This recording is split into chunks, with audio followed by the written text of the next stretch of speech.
Hello, everybody. The message for this afternoon is about the missing piece.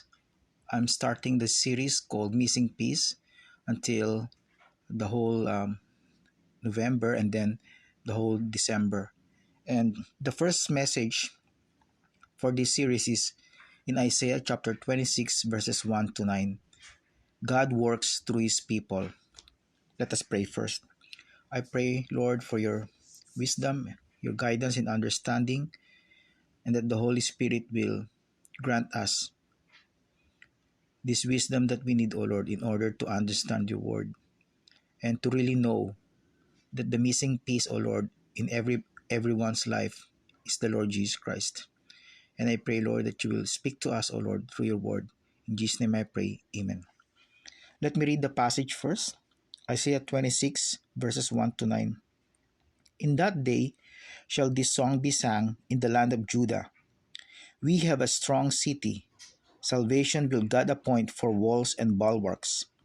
Open ye the gates, that the righteous nation which keepeth the truth may enter in. Thou wilt keep him in perfect peace, whose mind is stayed on thee, because he trusteth in thee. Trust ye in the Lord forever, for in the Lord Jehovah is everlasting strength. For he bringeth down them that dwell on high, the lofty city. He laid it low, he laid it low, even to the ground. He bringeth it even to the dust.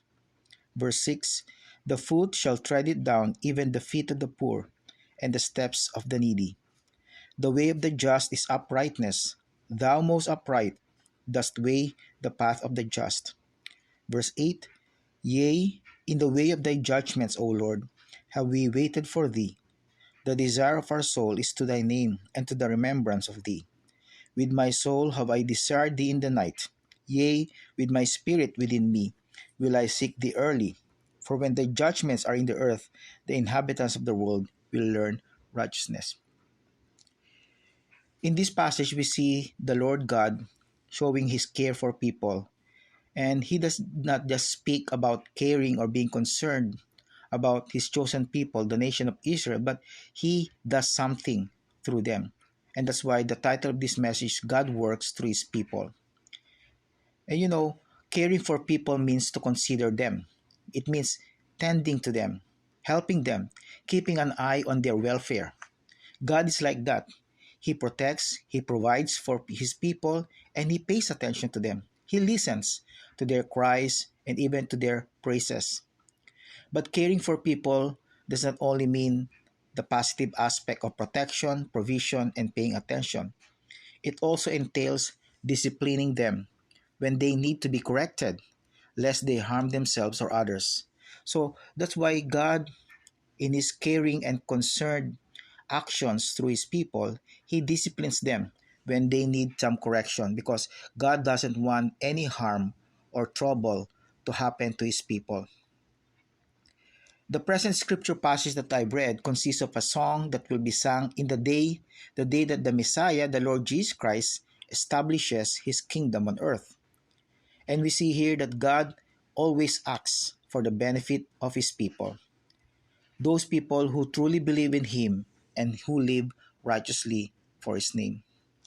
So the main point for our passage this time is God works through His people by providing peace. And our key passage here is in verses 3 to 4, which says, Thou wilt keep him in perfect peace, whose mind is stayed on thee, because he trusteth in thee. Trust ye in the Lord forever, for in the Lord Jehovah is everlasting strength. First, in verse 1 and 2, we can see that God works through His people by giving them a strong city, a city of salvation. So again in verse 1, it says, in that day, again talking about the second coming of our Lord Jesus Christ at the end of the tribulation period, shall this song be sung. So a song will be sung towards the Lord because of what He did for His people. So it says here, it's in the land of Judah. So in the millennial reign of the Lord Jesus Christ, Israel and Jerusalem will be the center of all the world. Isaiah continued and said, we have a strong city. The city of Israel, the city of Jerusalem will be very, very strong. during that time when Jesus Christ comes back. Right now, it's not a very strong city. It's seemingly weak because his chosen people have not turned to him yet. But during the time of the millennial reign of the Lord Jesus Christ, the city of Jerusalem will be very strong because that will be the citadel, the center of the Lord Jesus Christ's reign all over the world. It is a strong city because salvation will be appointed by God. Salvation here refers to the deliverance of his people from the enemies. So when the millennial reign comes, the enemies of Jesus Christ are completely defeated. Actually, during the time, the 1,000-year reign of Jesus Christ, Satan will be bound into the bottomless pit for 1,000 years, and he cannot wreak havoc on God's people because Jesus Christ will be ruling with an arm of righteousness. So it says here, salvation will God appoint for walls and bulwarks.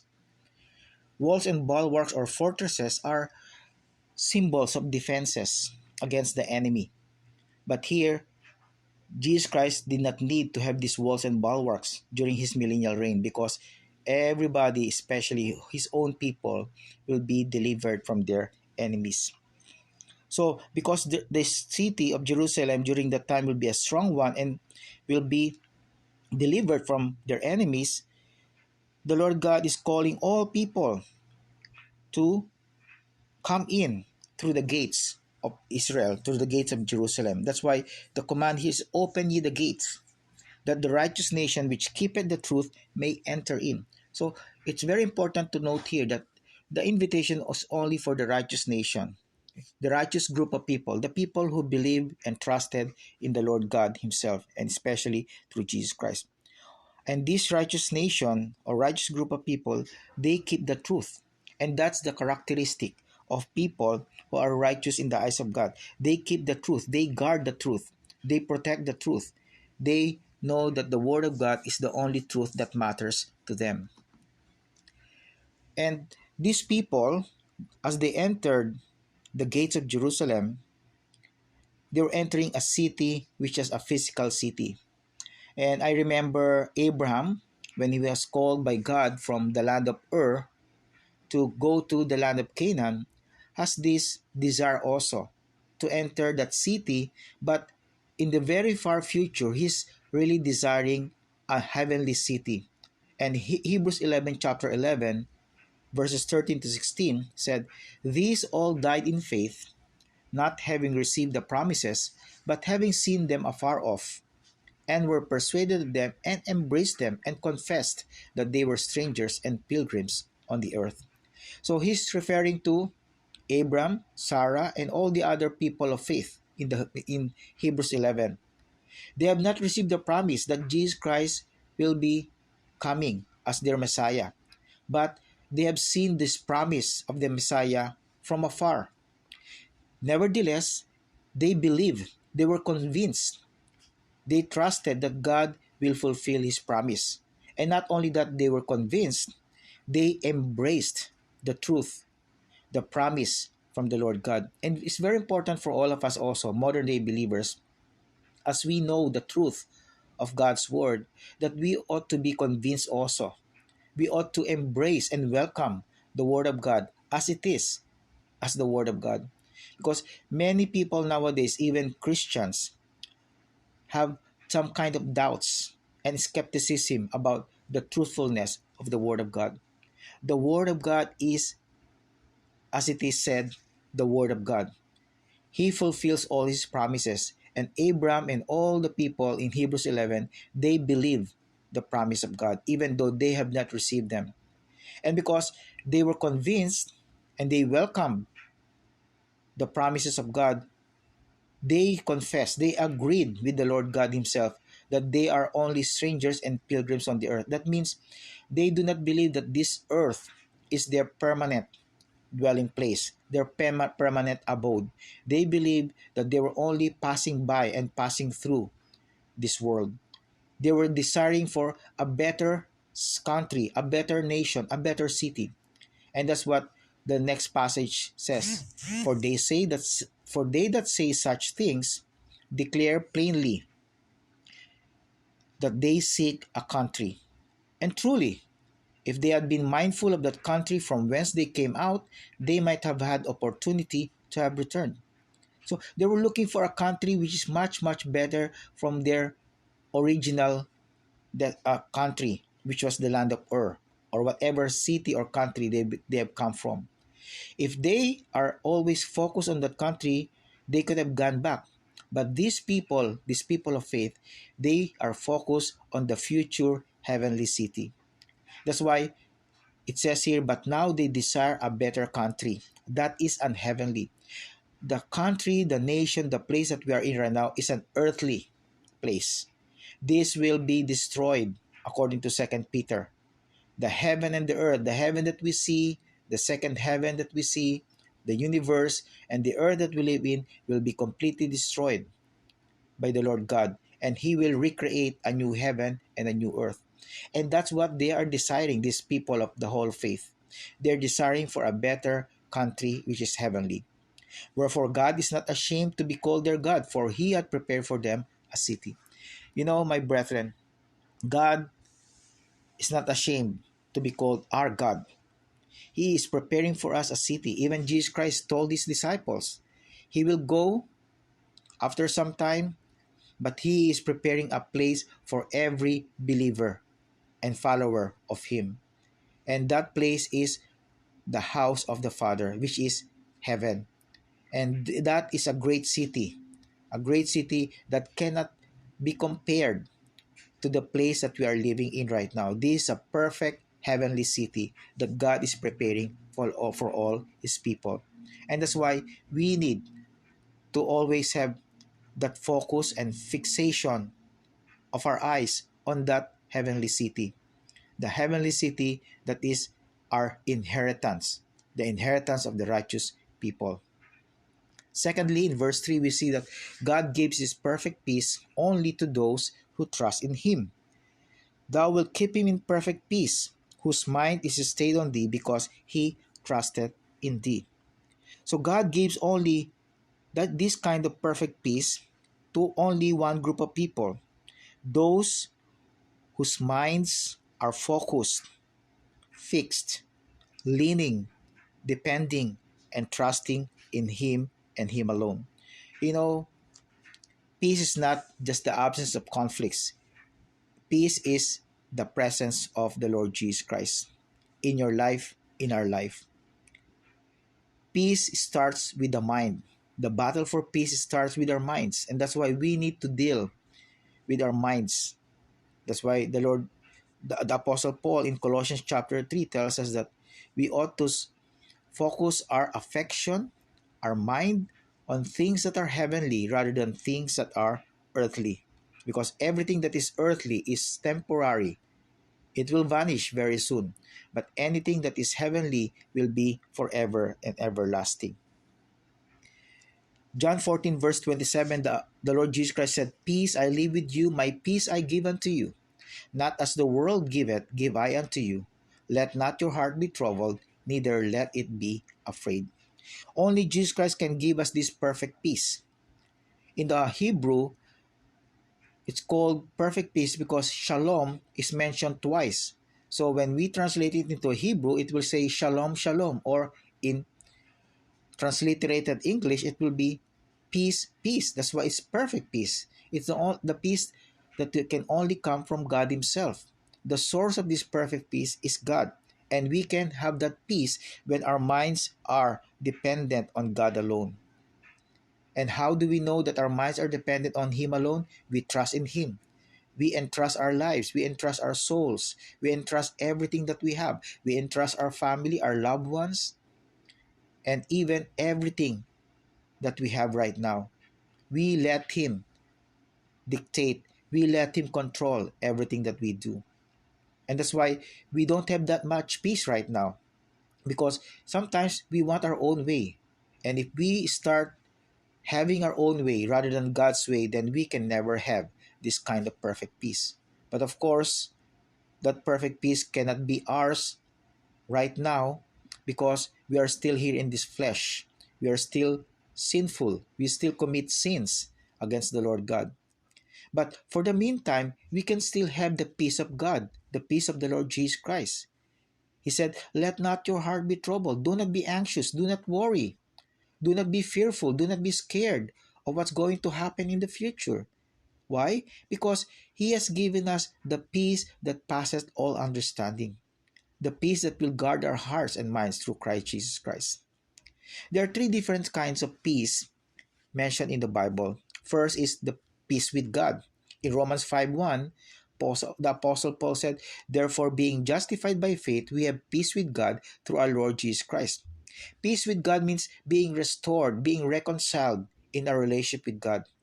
And that only happens when we trust in the Lord Jesus Christ as our Lord and Savior. When we confess our sins before Him, repent of our sins, and turn to the Lord Jesus Christ as our Messiah, as our Lord.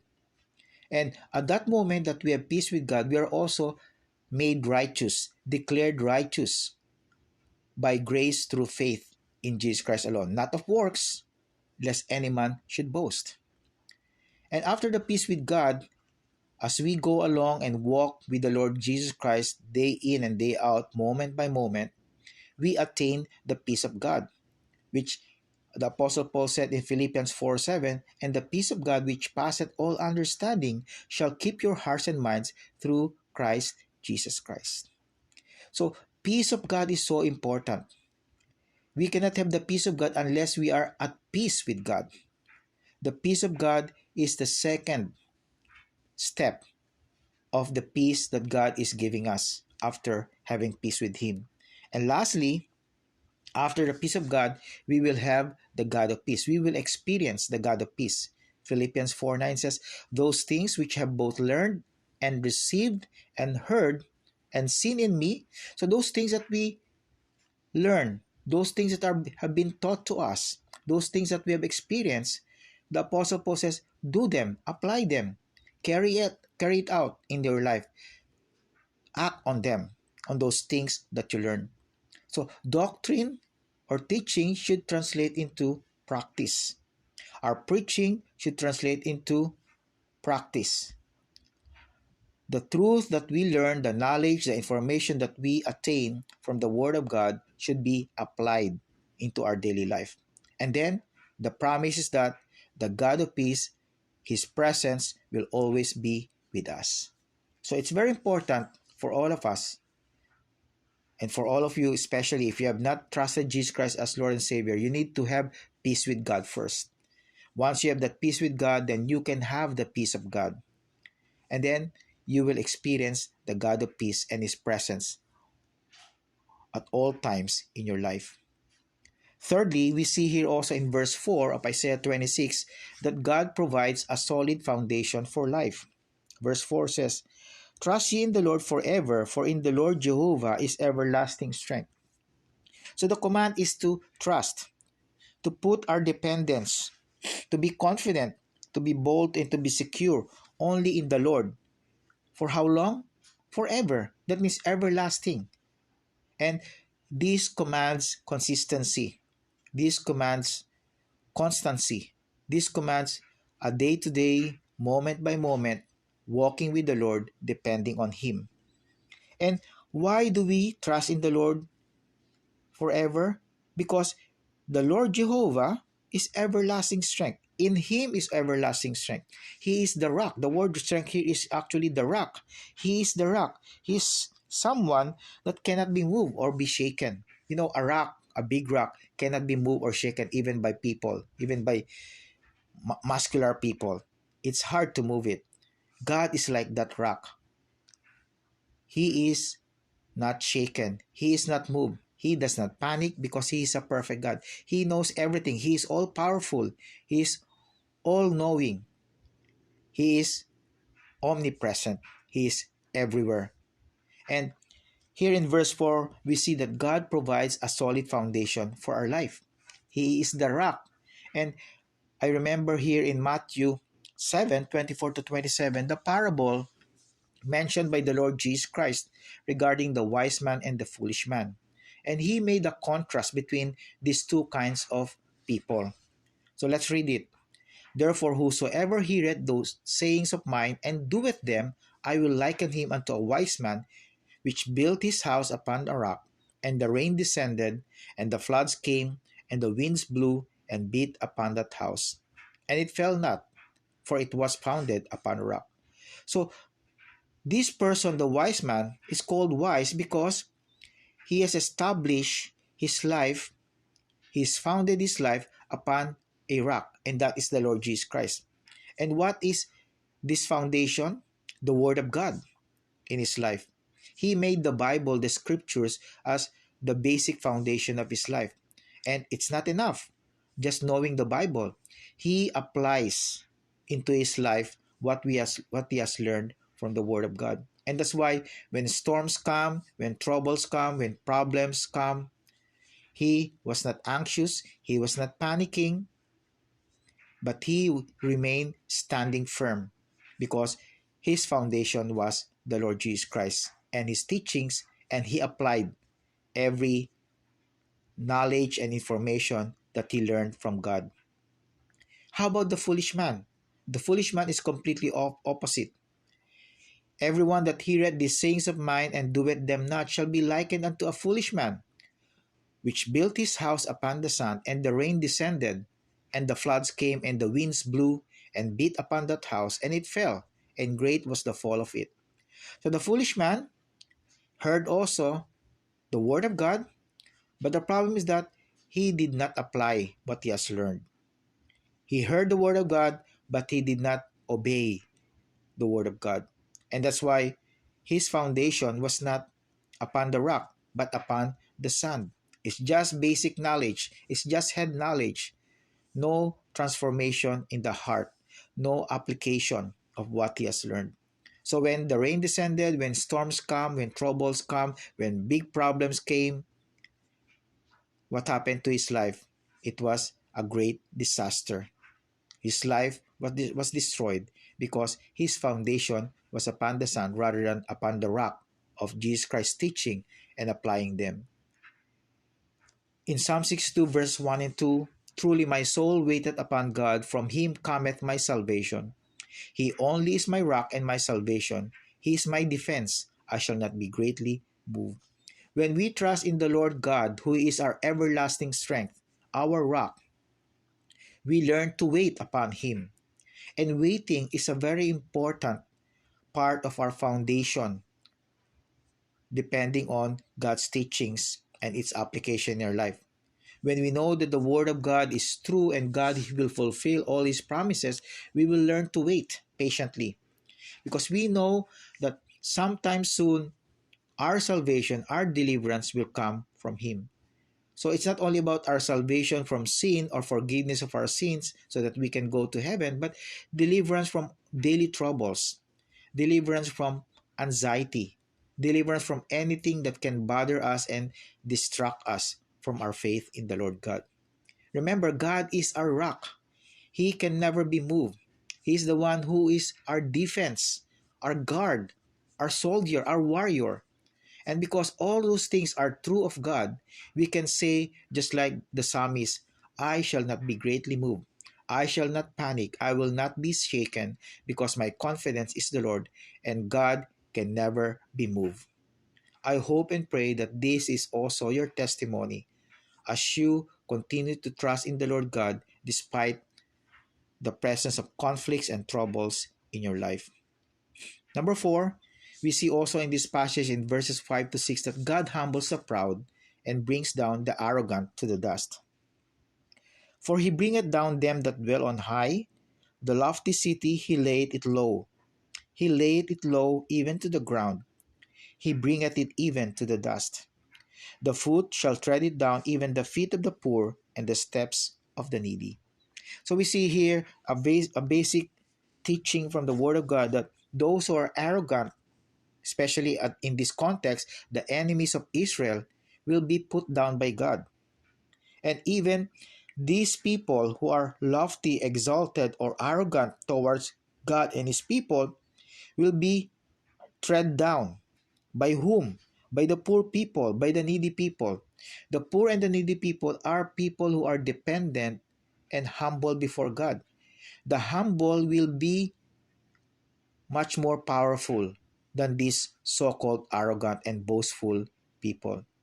And this highlights the fact that these poor and needy people, they don't have any power in and of themselves, but their power to tread down their enemies, especially these arrogant people, the arrogant enemies of God, their power is from the Lord God Himself.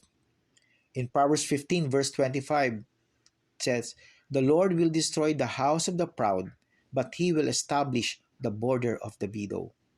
So you see, God opposes the proud but gives grace to the humble. He destroys the proud, but He establishes, He founds, He builds the border of the widow. Remember, during the time, widows are not able to work. And if they don't have any family members, they can become beggars. And they are very, very poor people. But because they depend on God, they are humble before God, God establishes their borders. Who can ignore and forget what Proverbs 16 verse 18 tells us? Pride goeth before destruction, and an haughty spirit before a fall. Pride, haughty spirit, arrogant people, boastful people, self-centered people, God will destroy them. God will cause them to fall. You have seen many people in the Old Testament scriptures and even nowadays, people who are proud, people who are full of themselves, they fall. And especially during the time of the Old Testament scriptures, you see many kings, pagan kings, rise and fell. Even kings of Israel rose and fell because of their pride. So, my advice to all of you and my challenge to all of you, be not proud. God wants you to remain humble. And we can remain humble by understanding that in the eyes of God, we are nothing. The only good thing in our life, in our being, is the Lord Jesus Christ Himself. So don't be proud, don't be self-centered, but always be selfless. Always be humble before God. I remember these two people standing before the temple and praying to the Lord God. We have the publican and we have the Pharisee. The Pharisee had been praying to the Lord God, but the Bible says in Luke chapter 18, 10 to 14, that he was praying to himself. And this is his prayer. He said, God, I'm so good. I tithe 2 or 3 times a week. I'm kind to people, and I did so many good things, good works in your name. But I'm not like this publican, this tax collector. So you see here, the prayer of this Pharisee is a proud prayer. And God, even though He hears that prayer, He will not listen to that prayer. And He will not answer that kind of prayer. Because actually, he did not pray. He was just being proud of himself. But the tax collector, the publican, said to God, God, be merciful to me, a sinner.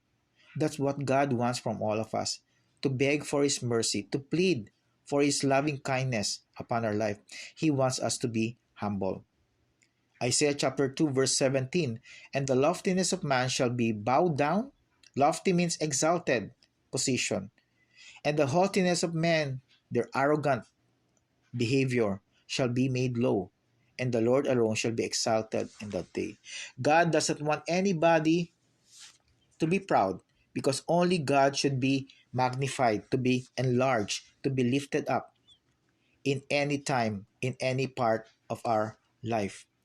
And if we try to be proud, if we become selfish, if we become arrogant, God will surely bring us down. And we have so many stories in the Bible, but in Old Testament and New Testament, who have been made low, who have been humbled by God Himself. Lastly, in verses 7 to 9, we see that God levels the path and He smoothens the way for the righteous. That means He guides them.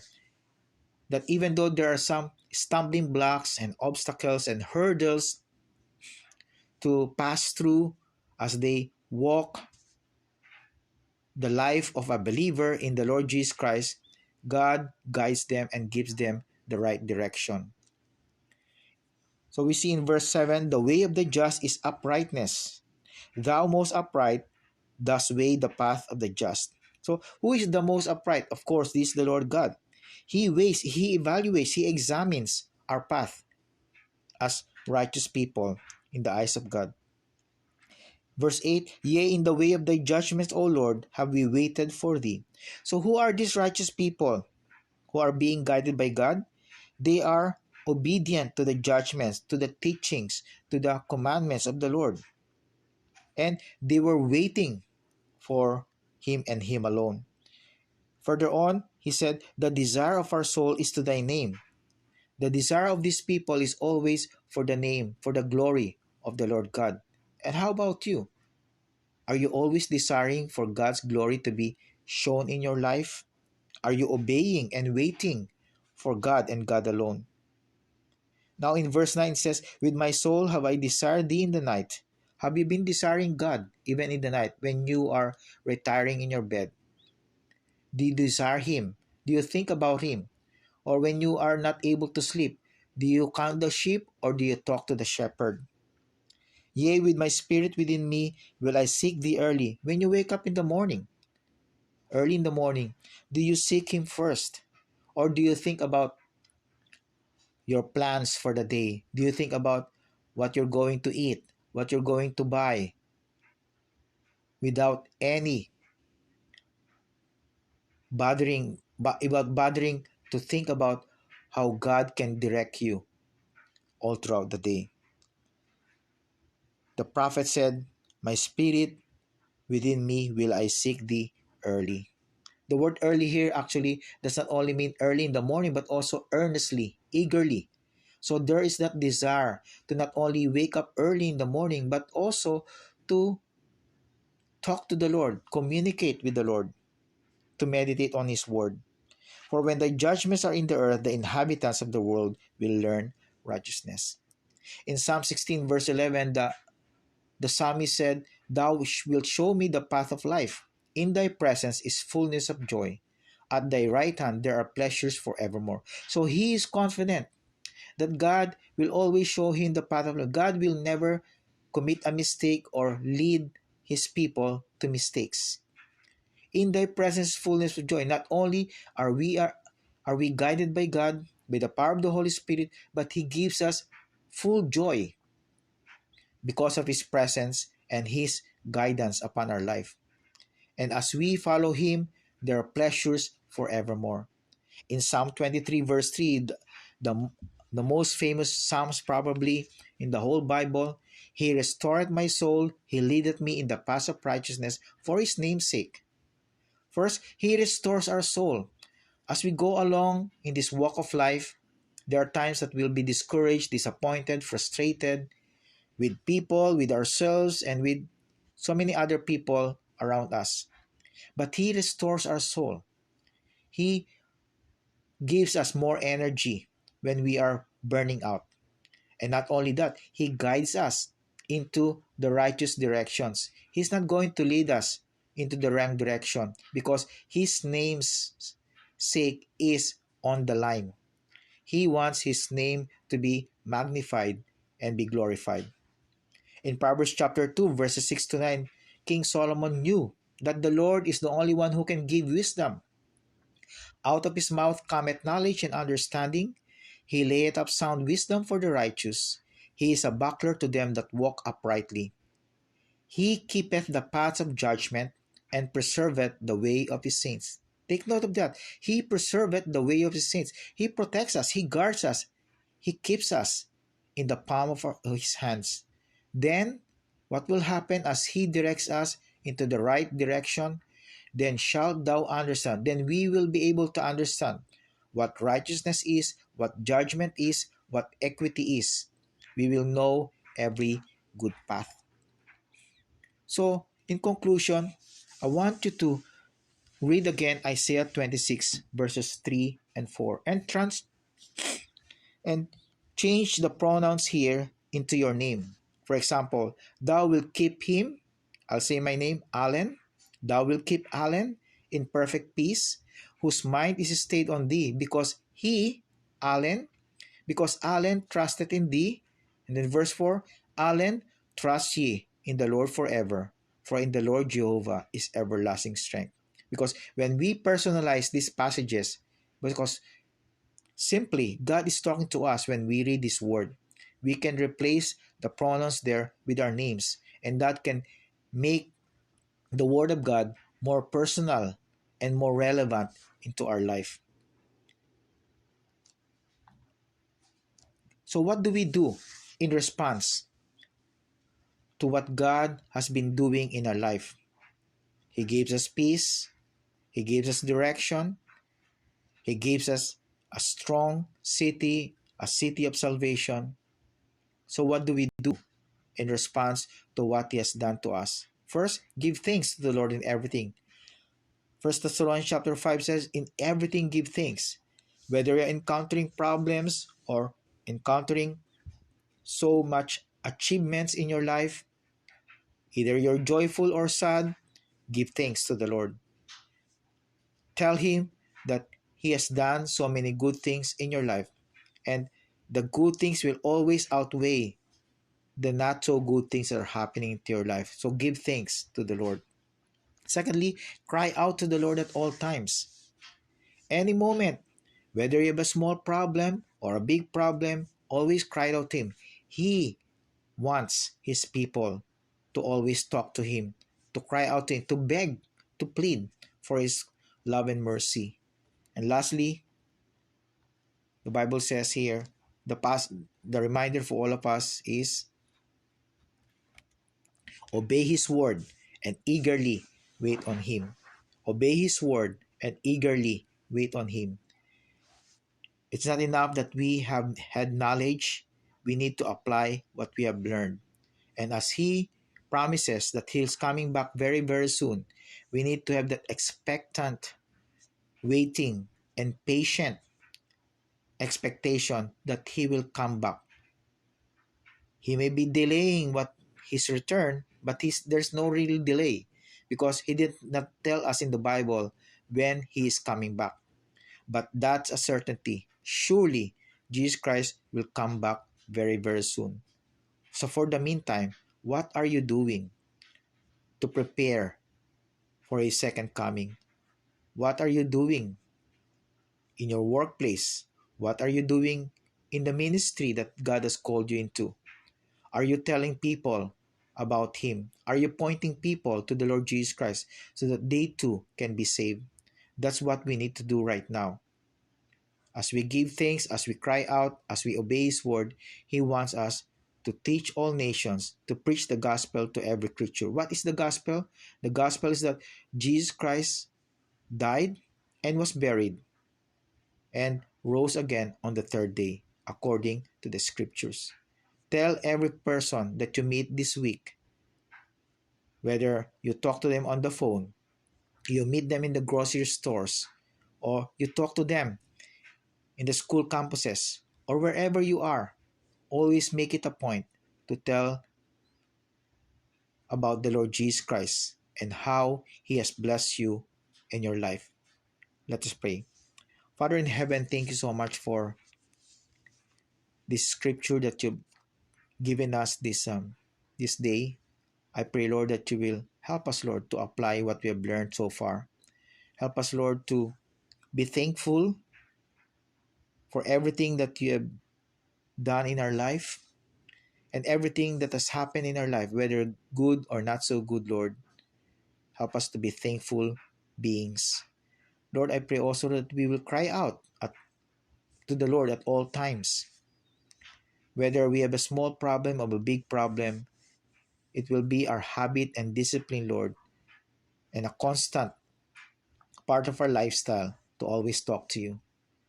And lastly, Lord, help us, Lord, to point people to our Lord Jesus Christ because they need to know also that they can be saved, that they can go to heaven, their sins can be pardoned by Jesus Christ and Jesus Christ alone. So thank you, Lord, again, and we give you the glory. In Jesus' name we pray. Amen.